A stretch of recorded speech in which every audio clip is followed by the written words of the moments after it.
दोस्तों ये एक छोटी सी कहानी है, लेकिन यकीन मानो ये कहानी आपको जीवन की सबसे बड़ी सीख दिलाएगी। बस 2 मिनट शांति से इस कहानी को सुनो।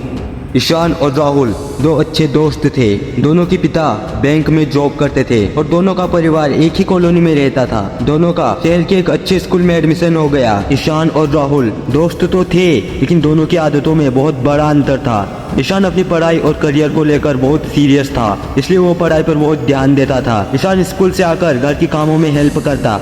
उसके चाचा जी अच्छे बिजनेसमैन थे, इसलिए ईशान कभी कभी अपने चाचा जी के साथ रहकर उनकी बिजनेस एक्टिविटी को देखता ताकि बिजनेस के बारे में कुछ सीख सके। लेकिन वही राहुल को पढ़ाई में बहुत कम रुचि थी। उसका स्कूल से आने के बाद बाकी दिन खेलने, दोस्तों के साथ गपशप करने और मोबाइल चलाने में बीत जाता था। स्कूल के ज्यादातर बच्चे राहुल को पसंद करते थे क्योंकि वो स्कूल में खूब मौज मस्ती करता। अपनी अपनी आदतों की वजह से दोनों के बीच दूरियां बढ़ती चली गई। राहुल और उसके दोस्त ईशान का मजाक बनाने लगे कि ये तो हमेशा पढ़ता रहता है या फिर किसी काम में लगा रहता है। अरे यही करता रहेगा तो एंजॉयमेंट कब करेगा। ईशान उन्हें समझाने की कोशिश करता कि एंजॉय तो बाद में भी कर लेंगे, लेकिन अभी सिर्फ करियर बनाना है। लेकिन फिर भी राहुल और उसके दोस्त ईशान पर बहुत हंसते थे और कहते थे, अरे अभी से स्ट्रगल करके क्या होगा, यह उम्र एंजॉयमेंट करने की है। अभी एंजॉय नहीं करेगा तो क्या बूढ़ा होकर करेगा। एंजॉय कर, एंजॉय, बाद में तो जॉब करनी ही है, फिर समय थोड़ी मिलेगा एंजॉयमेंट का, तब तो लाइफ में स्ट्रगल ही स्ट्रगल होगा। लेकिन इतना सब होने के बाद भी ईशान उन्हें समझाने के अलावा और कुछ नहीं कर पाता था। ऐसे ही समय बीतता चला गया। ईशान और राहुल दोनों की स्टडी पूरी हो चुकी थी और कुछ समय बाद दोनों की फैमिली अलग अलग शहरों में चली गई। समय के साथ दोनों एक दूसरे को भूल चुके थे। समय बीतता गया और 6 साल के बाद एक घटना हुई। दिल्ली की एक बड़ी कंपनी की बिल्डिंग में एक व्यक्ति जॉब इंटरव्यू के लिए जाता है। जब उसे बुलाया गया तो वो इंटरव्यू रूम में चला गया। रूम के अंदर जाते ही उसके कदम अचानक थम गए और वो चौंक गया। उसके सामने लगभग 10 लोग बैठे थे।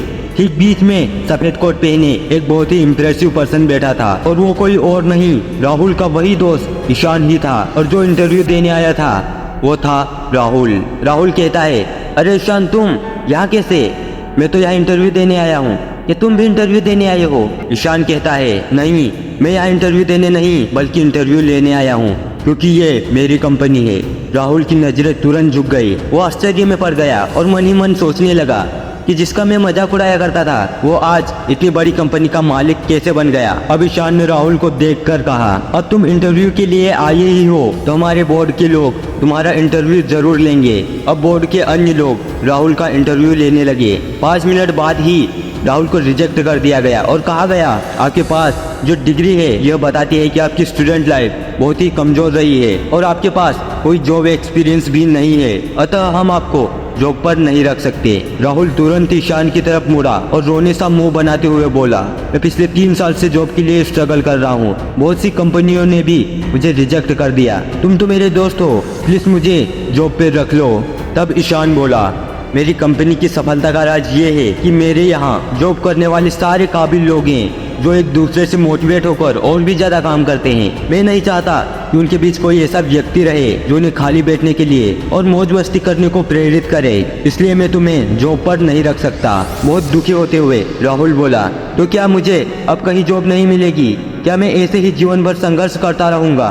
तब ईशान हल्की सी मुस्कुराहट के साथ बोला, यही तो जीवन का असली सच है। मैंने अपनी स्टूडेंट लाइफ में बहुत स्ट्रगल किया ताकि मैं पूरी जिंदगी खुशहाल और मौज मस्ती के साथ बिता सकूं और एक सफल व्यक्ति बन सकूं।